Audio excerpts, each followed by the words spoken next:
tape, they came right out and said, we're communist. We want a fair structure where everybody gets paid the same. Is kind of what I think what they were alluding to.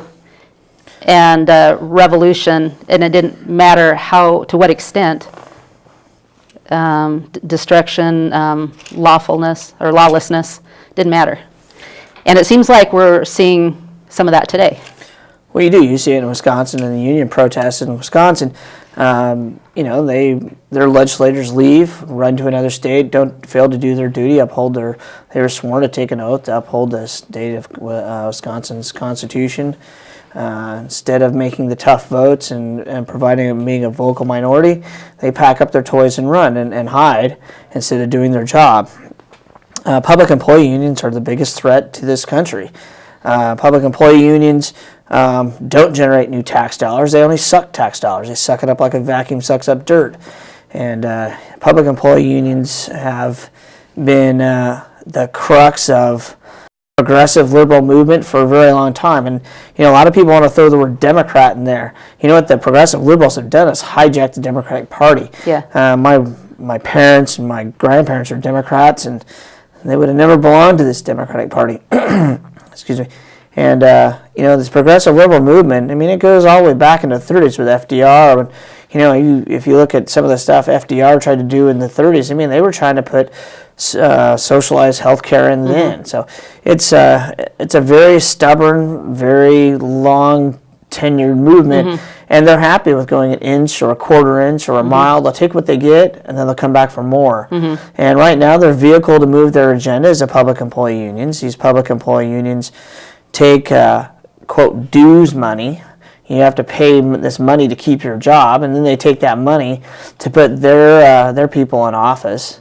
They go out and they force people to go knock on doors and work for these candidates that provides this progressive left-wing movement. It's straight up open warfare. It's public employee unions versus the working people who they claim to represent. Well, your wife is a teacher. That's correct. So, we're certainly not against anything like that, but somewhere along the line there was, like you said, it got hijacked, and now it's very unbalanced, and it seems like there's some fascism that we're looking at, favoritism to the public. Well, when you look at public employee unions, they have the sense of entitlement. It's like, well, you owe it to me. My wife union, the teachers have long picked up their health care pension. They had to pay a portion of health care a long time ago. They've started this years ago. The state public employee unions do not pay one dime towards their health care. They get a free ride. Teachers get the short end of the stick. Teachers have had to pick they had to pick up a portion of their health care bill for a long time. So you can split hairs in there, but really though, public employee unions do not create new tax dollars, and the way you generate wealth in this country is through private enterprise, through businesses. And what does it seem like Obama is for the unions? And this is what I mean by fascism. He promotes these public unions, and then he'll criticize just regular working people. You could call them Tea Partiers, you could just call them regular people, people who work, go to church, raise their family. He seems like he's against that system. Well, Obama's in president of the United States because of the public employee unions. The unions spent millions and millions of dollars to put, Obama in office. They put hundreds of thousands of people on the ground to walk, knock doors, drive out the vote. The public employee is a not figuratively but literally an army for the progressive movement. They are 100% behind it. There's a few conservatives in the public employee sector, but majority of them, they depend on government tax dollars, government handout for their jobs. Now, where do you see, any links, if any, between Bel Air's the guy that is supposedly in Obama's neighborhood, but he threw off Obama's political party.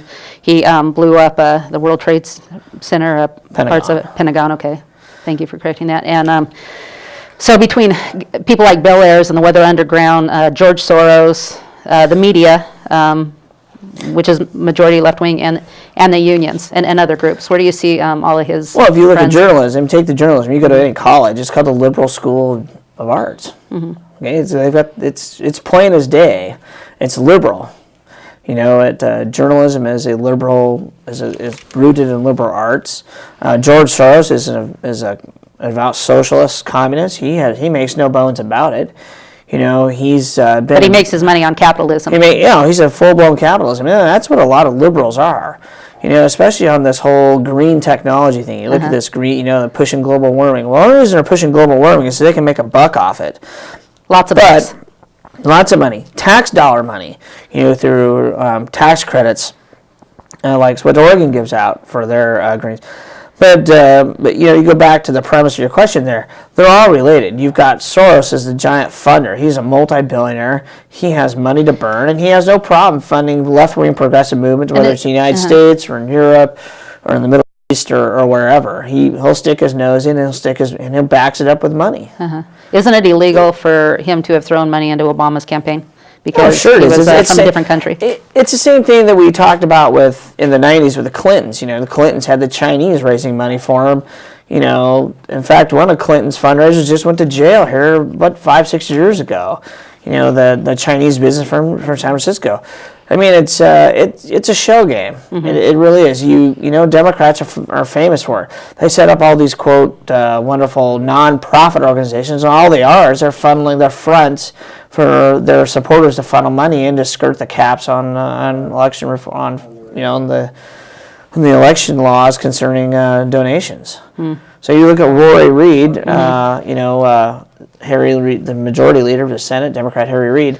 His son is under investigation because he set up 90 different PACs out of the same address so he could skirt funding caps on the governor's race. And it's because they're a friend of the media, really, is how they get by with it. Right. The media's not going to investigate one of their own. Why would they? Yeah. But if you're a Tea Party or a conservative or a Republican and you're a prominent, man, they bring the pit bulls out and go right after you.